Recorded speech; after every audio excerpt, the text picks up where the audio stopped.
point a little better than that. It landed over in the tidal estuary called the river.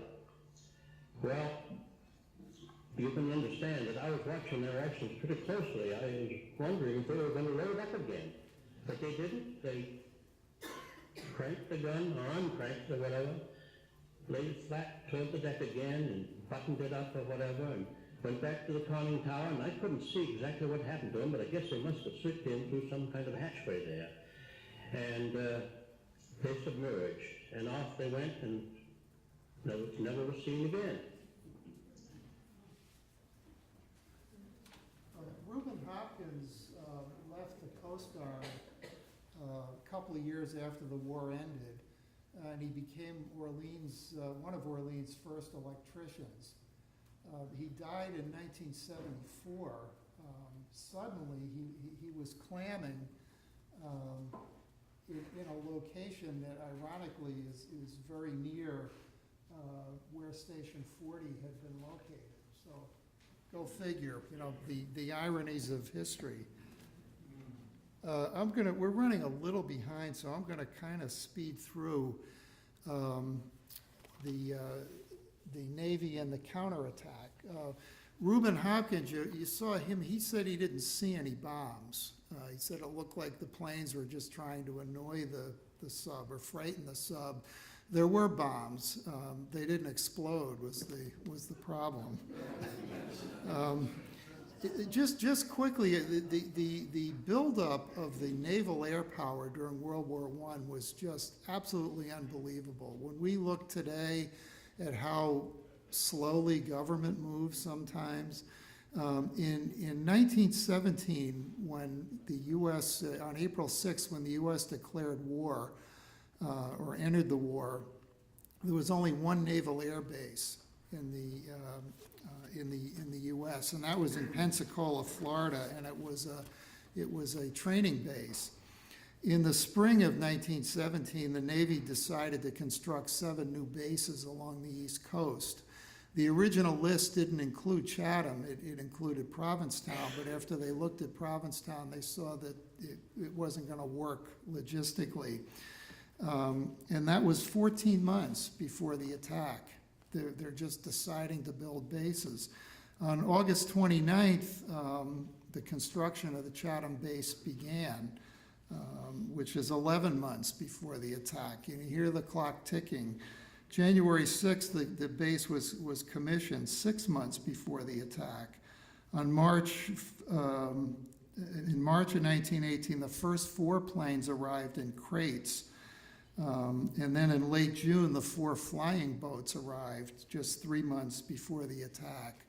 So they geared up incredibly quickly and had an operating base within a very short period of time.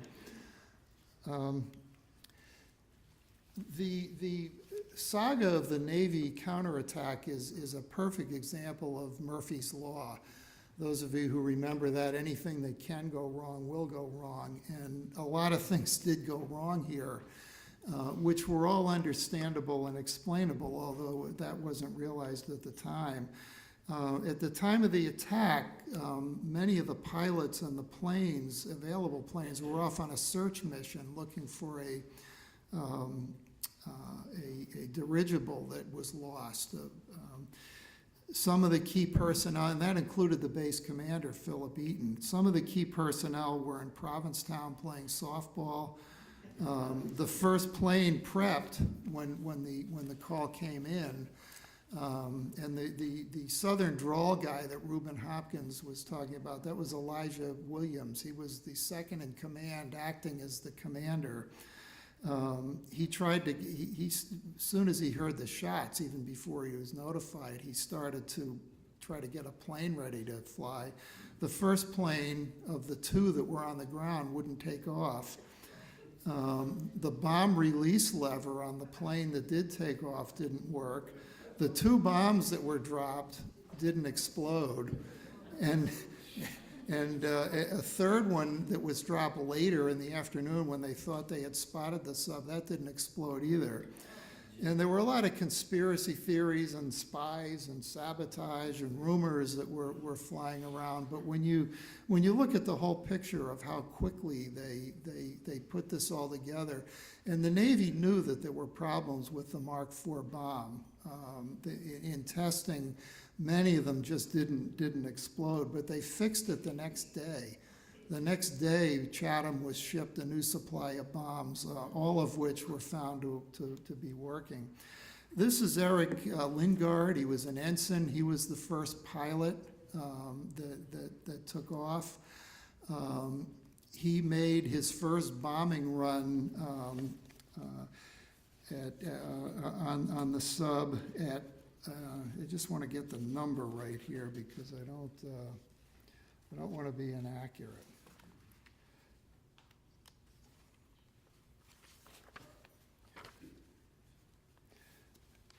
Yeah, he made his first bombing run at 800 feet, which is 200 feet below the recommended level. The Navy's policy required that bombs be dropped from no lower than 1,000 feet because they were afraid that the blast would damage the underside of the plane. Lingard went in at 800 feet. Chief Special Mechanic E.H. Howard was in the forward cockpit at the bombing site. He released the bomb lever. The bomb lever didn't work. The bomb stayed on the plane. Lingard turns around and makes a second bomb run at 400 feet.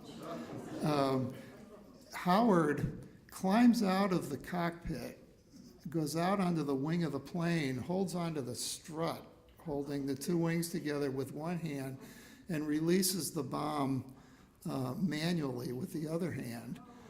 The bomb dropped well within the kill zone, within the 100 feet kill zone. It dropped very near the sub, would have destroyed it, but it didn't go off. So that was, obviously Lingard and his crew were a little bit frustrated. Philip Eaton was the base commander, and he was off searching for the dirigible, but he found out what was going on, and he was flying the smaller plane, the R9. He made a bombing run, and make sure I get the distance right. He made his run at 500 feet. His bomb release lever did work, but the bomb didn't. His bomb also would have destroyed the sub had it exploded. And Lingard went back out a third time afterwards at about 1:30 in the afternoon, searching for the sub, saw an oil slick, dropped his bomb on it, and it didn't explode. So the rumor, Reuben Hopkins made reference to it. It's said that Eaton was so frustrated that he found a monkey wrench in his cockpit and threw it down at the sub out of frustration. So that's the story of the attack, and I think there were things that didn't work, but the bravery of these pilots to fly at well below the recommended level showed their commitment and their dedication to getting the job done. Kind of the same as the Coast Guard. You have to go out, but you don't have to come back. Just a quick note on the militia. In 1814, it was the militia that repelled the British. Well, Major Clifford Harris was in charge of the local militia. He lived in Nauset Heights. He viewed the attack. He was a veteran of the Spanish-American War. Around town, you called him Major Harris. You never called him Mr. Harris. But he saw the attack developing, thought this may be the prelude to a landing and an invasion. He got on the phone and called his troops. They all responded. He assembled them on the beach, and he deployed them behind a row of parked cars up behind the up on the bluffs.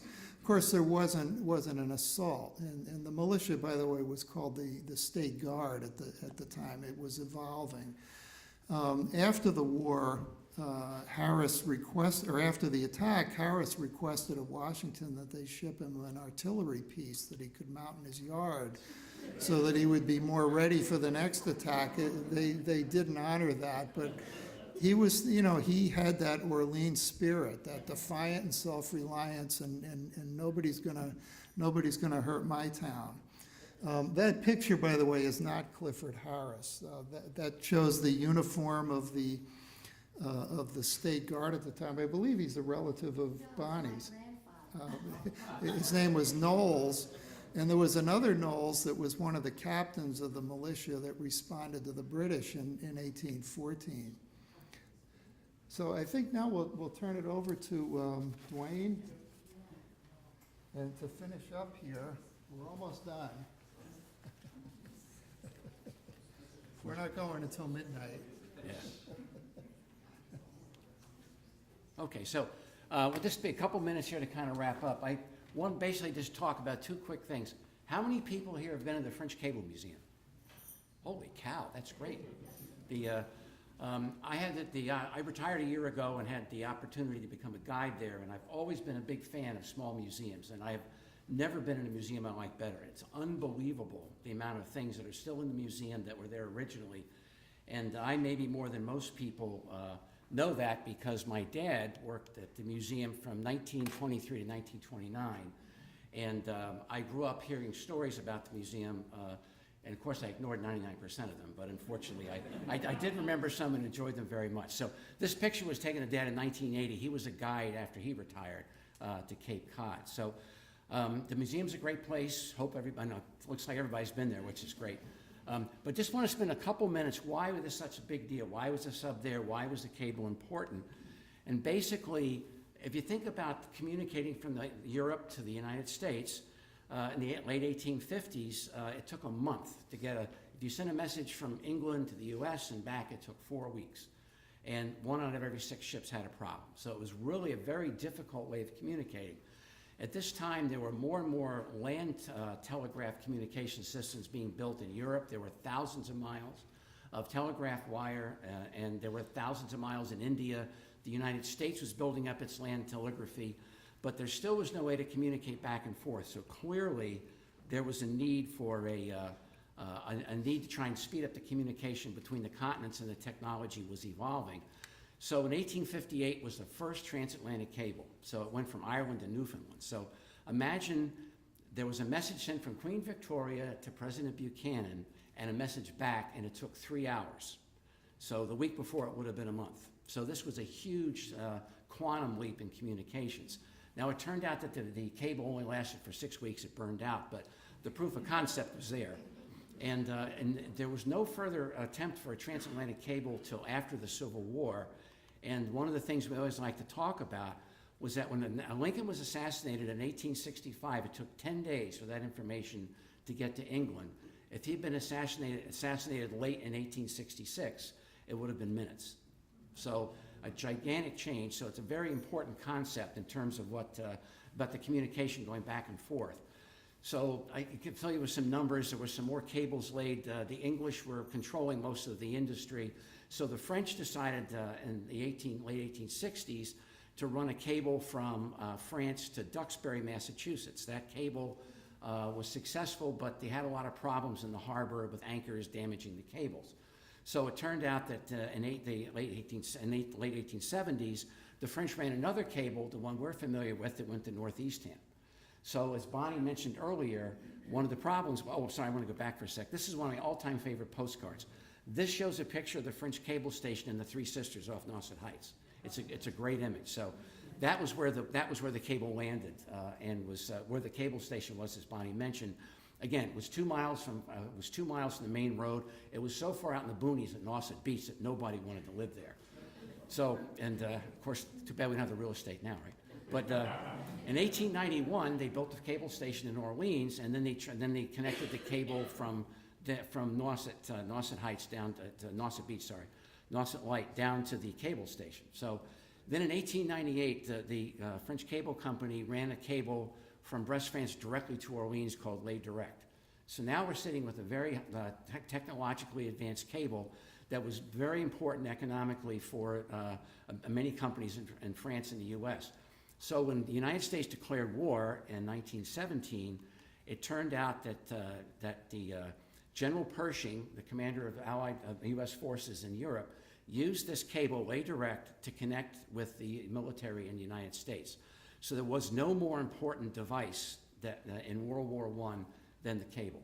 So this was a very, very important piece of technology that was, even though it was 25 years old or a little more, it was still very important for the communicating back and forth. So it does make complete sense that a German sub would try to cut this cable because it would disrupt communication between the forces, between Pershing and the U.S.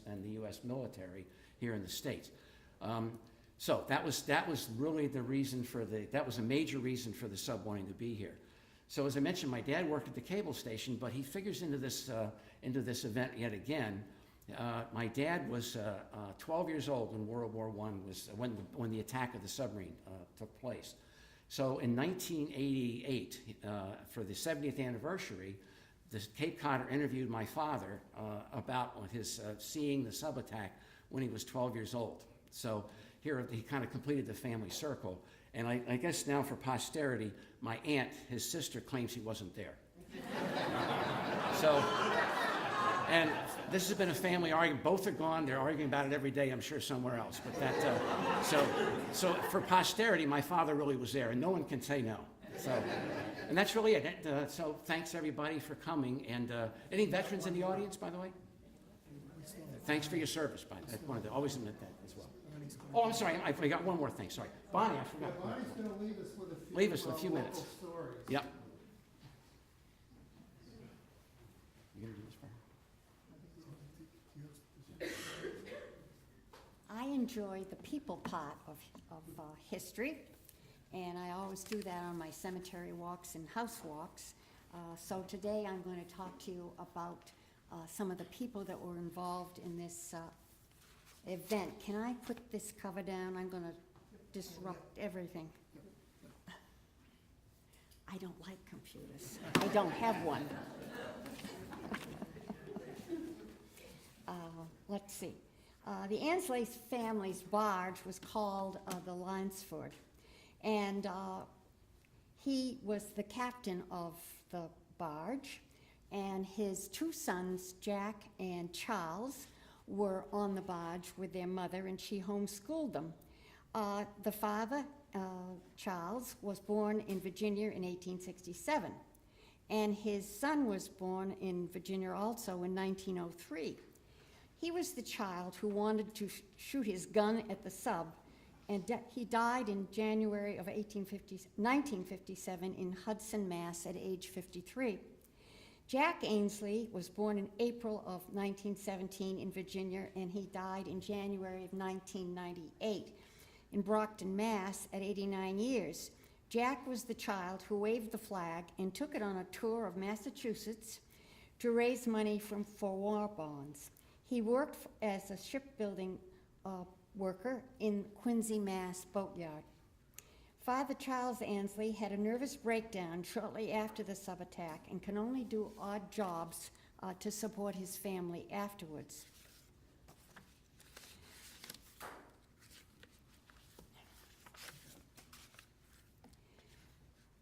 Let's see. Barge number 740 was owned and operated by Captain Joseph Perry of Provincetown with his daughter Minnie and nephew John Layton and Joseph's wife. So they were also on board. I inquired at the Provincetown Monument Museum, but they had no information about any of them, so I can't tell you anything about them.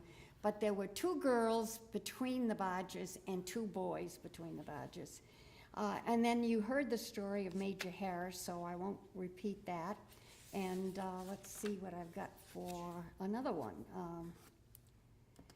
Let's see. Dr. Danforth Taylor was visiting his daughter Phoebe at Nauset Heights, and as a result of him notifying the Boston Globe editor, he received a box of Corona cigars and $150 as a show of appreciation. Since he didn't smoke, his friends benefited by it. Reuben Hopkins left the Coast Guard, as I said, and I think they've told you about Reuben. But he lived on Hopkins Lane, and he developed the land of his Hopkins forebearers on Hopkins Road into Captain Curtis Way. So if you live around that area, it was Reuben Hoppus that made that development.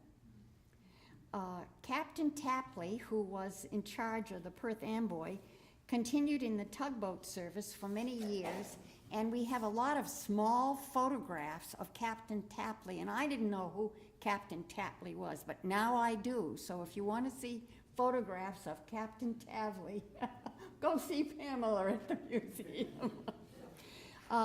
Many of you take beach vehicles down Callahan Pass in the summertime. A Dr. Francis J. Callahan lived there in the summer. He was a surgeon at Mass General Hospital in Boston. He was the surgeon who reconstructed the shattered arm of John Bolkovich of the tug. He wrote an article about the procedure in the Boston Medical Surgical Journal in September of 1919. There are many ways to gain acclaim. John Fitz, another crew member of the tug, moved to Texas, where he lived his whole life. 10-year-old Louis Delano was on his way to pick up the Sunday paper. He thought he heard military fire, but discounted it because it was Sunday.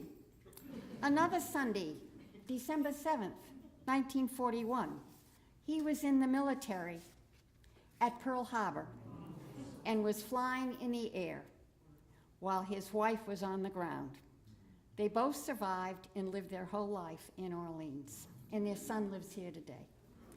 William Moore played an important part both in the Coast Guard Tower and later applying a tourniquet while in the tug's rescue boat to Bolkovich's arm.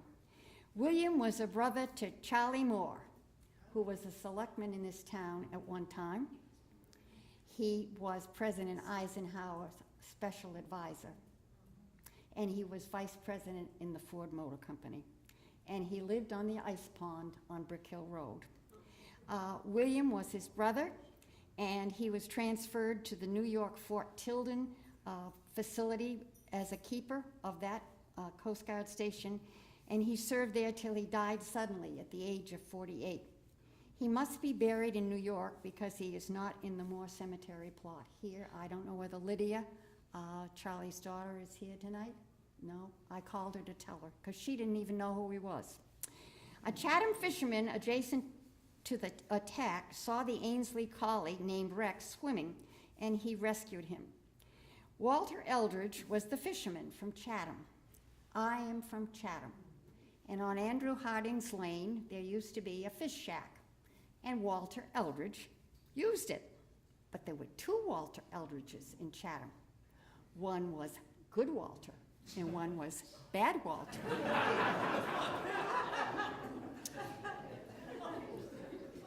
Now, the problem is that Good Walter went to church, and Bad Walter didn't go to church. So that means it must be Bad Walter because it was Sunday and he wasn't in church. So he did something good. Now the problem is how history is going to know whether it was Good Walter or Bad Walter, but I'm saying it had to be Bad Walter. Jack Ainsley found the missing hen coming ashore and rescued it from one of the barges. Aileen Young Owens, Jonathan Young's of windmill fame, granddaughter. Her father was a selectman here in town, and his name was David Young, and the mansard roof opposite Tree's Place on Canal Road, right by the Rotary, was where they lived. But in the summertime, they lived on Nauset Heights.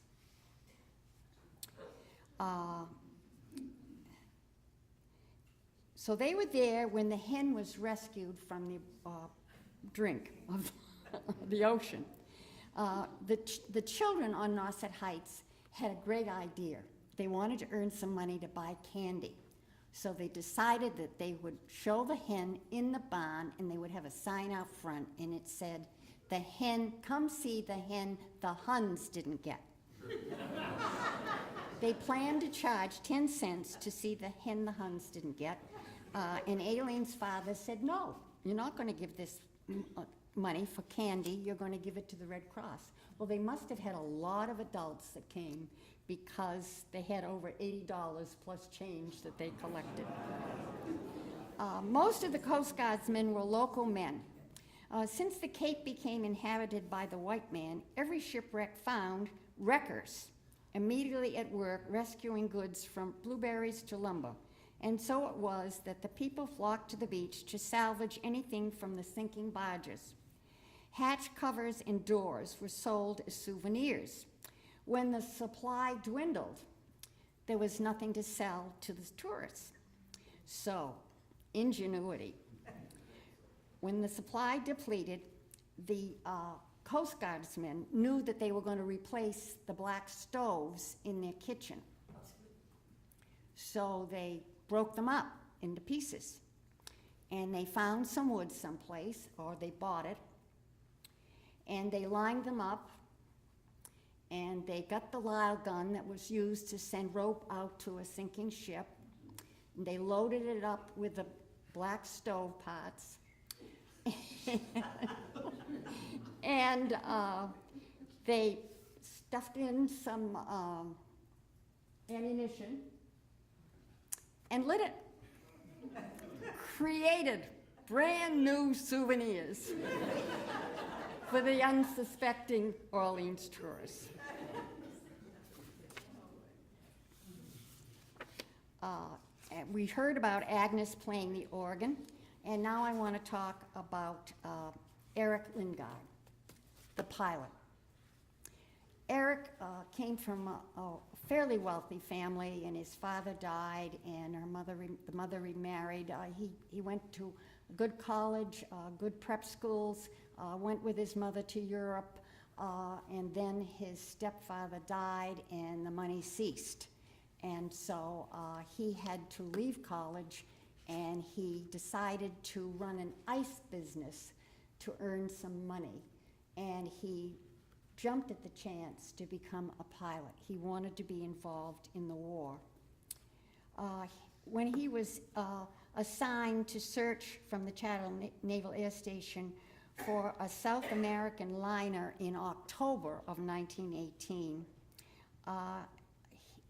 somebody had sent an SOS claiming that there was this liner in distress. So he went out, and he served as gunner this time, and his friend who had served as his assistant pilot when he was looking for the submarine was now piloting the plane.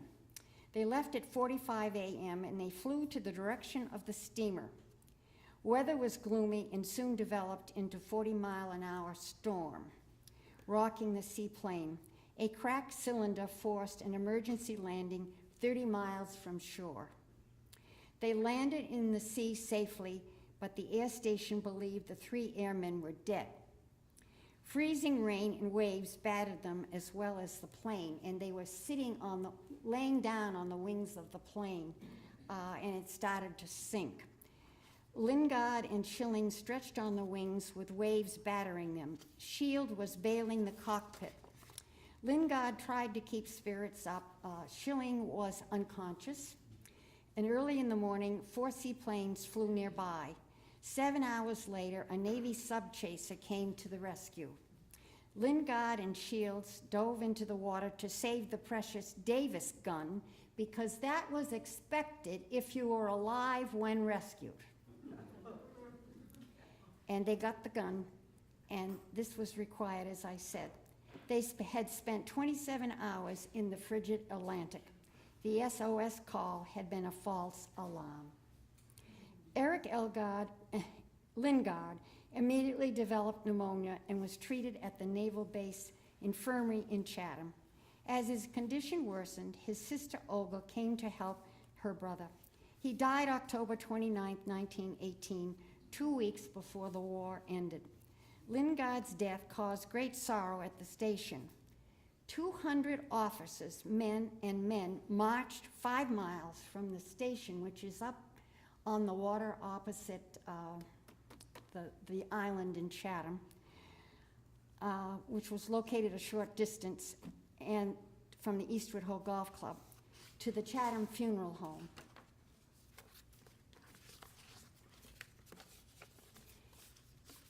He was considered a wonderful young man, and his sister had come to help take care of him. And it was suggested after he died that since the station in Chatham was being closed, that she should ask for his plane to have for a historic relic. She had to go through a lot of red tape, as you can understand, and it even went before Theodore Roosevelt, who was Assistant Secretary of the Navy, and he gave the go-ahead. On July 3rd, 1919, the coveted hull was towed from Chatham to Gloucester by a subchaser. It was then turned over to city officials and, in accordance with the Navy, was set up in the Marine Park as an historic relic of the war. In 1923, during an event celebrating the 300th anniversary of the establishment of Cape Ann, the hull of Lingard's famous flying boat was paraded through Gloucester, but strangely, sometime after the festivities concluded, the iconic hull disappeared. In 1945, the garage that housed the hull was sold. The new owners, anxious to create additional space and perhaps unaware of the dilapidated hull's historic significance, made plans to destroy it. Despite the best efforts in some of the community to save the hull, regrettably it was burned. I looked mournfully at a boat-shaped pattern of blackened fastenings on the ground below where the 28-foot wood and fabric hull had been burned, recalled a witness decades later. I suppose I should have picked up the rivets and preserved them. It was a sad end for an artifact that was intended to be placed on display for generations to use. After the Second World War, Olga, his sister, spent her free time penning a book about her brother. However, in 1964, a fire ripped through Olga's home and destroyed everything, including her notes. 6 years later, in 1970, Olga passed away. Having never married or had children, the Lingard family line ended there. Before she died, Olga had a memorial constructed in the woods below the former Lingard estate, the Pines, in honor of her brother's sacrifice. In addition to Lingard, the names of the two other members of the Gloucester community who died during the war were added to the marker.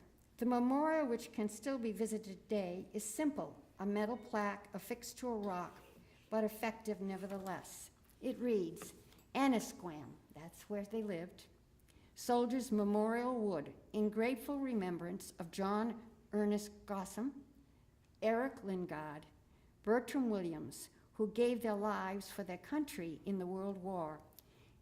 And Mr. Klim wrote, it is to Eric Lingard, a man with no gun, forgotten to history, no kin, forgotten to history, that this book is dedicated. And so I urge you to read it. And I also want to say, I'm talking about people, but right now I'm thinking, Mr. McLennan, 100 years from now, where will we go to celebrate the 200th anniversary of the Germans attacking Orleans? Because the parking lot is not going to be there.